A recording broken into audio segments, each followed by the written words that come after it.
పవన్ కళ్యాణ్ తమ్ముడు నిన్న నువ్వు ధైర్యంగా నేను ఫెయిల్డ్ పొలిటీషియన్ అని ఒప్పుకున్నా, రియల్ హీరో అనిపించుకున్నా.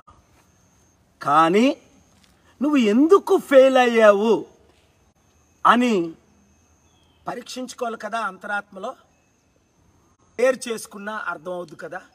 లేదంటే రియల్ ఫ్యాన్స్ని ఒక 100 మందిని కూర్చోబెట్టి అడిగితే ఇప్పుడు నేను చెప్పిన వీడియో ఫ్యాన్స్కి పంపించు, పోల్ తీసుకో. ఒకటి, ప్రజారాజ్యం పార్టీ మీ అన్నయ్య స్థాపించినప్పుడు నువ్వు యూత్ ప్రెసిడెంట్గా ఉండి నేను చెప్పినట్లే మీరు కాంగ్రెస్లో విలీనం అయిపోతారన్నట్టు విలీనం ఒక మంత్రి పదవికో 1500 కోట్లకో డీటెయిల్స్ అందరికి తెలియదు. కానీ ప్రజారాజ్యం పార్టీ ఏ కాంగ్రెస్ పార్టీని తిట్టి తిట్టి అవినీతి అన్నారో అదే కాంగ్రెస్ పార్టీలో మర్జ్ అవ్వడం తప్పు కదా. 2, నువ్వు పార్టీ పెట్టావు, ఓట్లు చీలకూడదు అని బీజేపీకి టీడీపీకి మద్దతు ఇచ్చావు. ఎవరు ఓట్లు చీలకూడదని 2014లో మద్దతు ఇచ్చావు? అవినీతి పార్టీలు కాదా?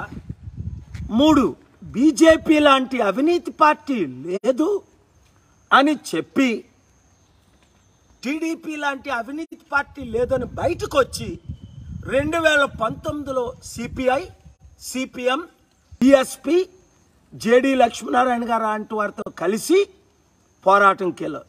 మీ 5గురు పోరాటం చేసిన 5-6% ఎందుకు ఓట్లు వచ్చాయి? ప్రజలు నమ్మట్లేదు. రాత్రి పగలు తిరుగుతున్నాం, ఎందుకు నమ్మట్లేదు అని ఆలోచించావా? ఇప్పుడేమంటున్నావు? 2019లో మరలా బీజేపీ పార్టీ మోదీ గారు ఇచ్చిన వాగ్దానంలో ఒకటేనా 100లో నెరవేర్చారా? మన తెలుగు రాష్ట్రాలకి అన్యాయం చేశారా లేదా? గుజరాత్నేమో అన్ని ట్యాక్సుల డబ్బులు తీసుకొని దాదాపు 1,60,000 కోట్లు మిగిలిన తెలంగాణ డబ్బు గుజరాత్ని అభివృద్ధి చేసుకుంటుంటే తెలుగు రాష్ట్రాలకి కనీసం ఆంధ్రాకి స్పెషల్ స్టేటస్ ఇచ్చారా? స్పెషల్ ప్యాకేజ్ ఇచ్చారా? క్యాపిటల్ సిటీ కట్టారా? 100 స్మార్ట్ సిటీలు కడతానన్నారు, చేశారా? ఒక్క అభివృద్ధి కార్యక్రమమైనా చేశారా? మరి అలాంటి పార్టీలతో చేరి నాకు రోడ్ మ్యాప్ ఇవ్వండి అంటున్నారు. BJP road map, RSS road map నీకు తెలుసు కదా. ఏంటి? ఒక్క హిందూ ఉండకూడదు, peace loving Hindus, radicals RSS తప్ప. ఏమవుతారు 80 కోట్లు హిందువులు? ఒక్క ముస్లిం ఉండకూడదు, 28 కోట్లు ముస్లింలు ఏమవుతారు? ఒక్క క్రిస్టియన్ ఉండకూడదు, 14 కోట్లు క్రిస్టియన్స్ ఏమవుతారు? ఈ పార్టీయా నీకు రోడ్ మ్యాప్ కావాలి? వద్దు. నువ్వు ఏ విధంగా ఫెయిల్డ్ పొలిటీషియన్ అని కరేజియస్గా ఒప్పుకున్నావా ఒక్కసారి ఆలోచించు. 2008లో నువ్వేమన్నావు?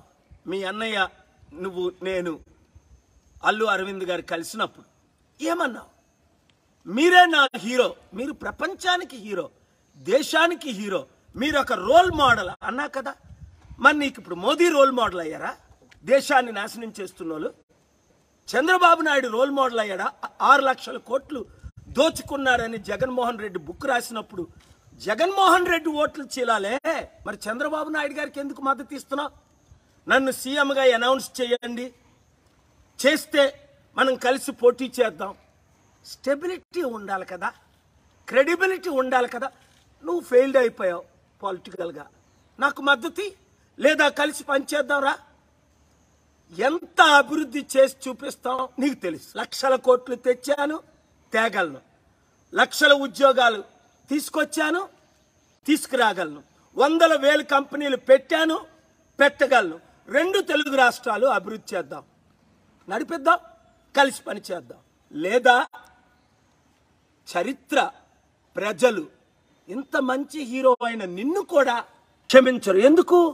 ఒక అన్నగా, ఒక దైవజనుడిగా, ఒక ప్రజాశాంతి పార్టీ అధ్యక్షుడిగా, ఒక ప్రపంచ శాంతి దూతగా రాష్ట్రాలను బాగు చేయాలి, అప్పులు తీర్చాలి, ఈ అవినీతి పరుల చేతిలో నుండి మనం ముక్తి రావాలి, దేశం కలిసి ఉండాలి. చైనా కంటే ధనమైన రాష్ట్రం, దేశాలుగా మన దేశం మారాలి, ప్రపంచానికే మాదిరిగా ఉండాలని నేను పోరాటం చేస్తుంది. నువ్వు 30-40 సంవత్సరాల నుంచి చదువుతున్నావు, వింటున్నావు. మరి ఎందుకు నాతో కలవకుండా తత్మవాళ్ళు అందరితో కలుస్తావు? ఉన్న ఇమేజ్ని ఎందుకు పాడు చేసుకుంటావు? ఇప్పటికైనా గతం నాస్తే ఇప్పుడు నీ దగ్గర ఉన్న లీడర్ 2019లో ఆ ఎక్స్ సీఎం మా ఆఫీస్కి వచ్చారు, నాదెండ్ల భాస్కర్ రావు గారు. మీరిద్దరూ కలిసి చేస్తే బాగుంటుంది, కానీ ఆయన కొంచెం తెక్కోడండి, ఆయన మాట ఎండరు అని అన్నారు. ఎందుకు? ఇప్పుడైనా కలిసి పోరాడదాం, మన తెలుగు రాష్ట్రాల్ని మన దేశాన్ని కాపాడదాం, అభివృద్ధి చేద్దాం. ఈ వీడియో జనసేనకులందరూ, పవన్ కళ్యాణ్ ఫ్యాన్స్ ఉన్న వారందరూ నాతో పవన్ కళ్యాణ్ కలిసి పోరాడడం, మనం పోరాడడం కరెక్టా? చంద్రబాబు నాయుడు బీజేపీ మనకు మోసం చేసిన మోసగాళ్ళతో పవన్ కళ్యాణ్ కలవడం. ఎందుకంటే నిన్న రాత్రి గాంధీ స్టాట్యూ దగ్గర నేను స్పీచ్ ఇస్తుంటే ఒక 50 మంది సెల్ఫీ కాగారు. అందులో ఇద్దరు, సార్ పవన్ కళ్యాణ్ మీరు కలుపుకోవచ్చు కదా, మీరు కలిసి పోరాటం చేస్తే బాగుండు. నేను అన్నా, ఆయన రానన్నప్పుడు మనం ఏం చేస్తాం? చంద్రబాబు నాయుడు గారు పిలిస్తే ఆయన ఇంటికి వెళ్తారు, మోదీ గారి అపాయింట్మెంట్ కొరకు సంవత్సరాలు వెయిట్ చేస్తారు. నేను వస్తాను అంటే నన్ను చేర్చుకోరు. వీరందరికంటే ప్రపంచంలో అత్యధికంగా నేను శాంతిదూతగా వాడబడిన సంగతి తెలుసు కదా.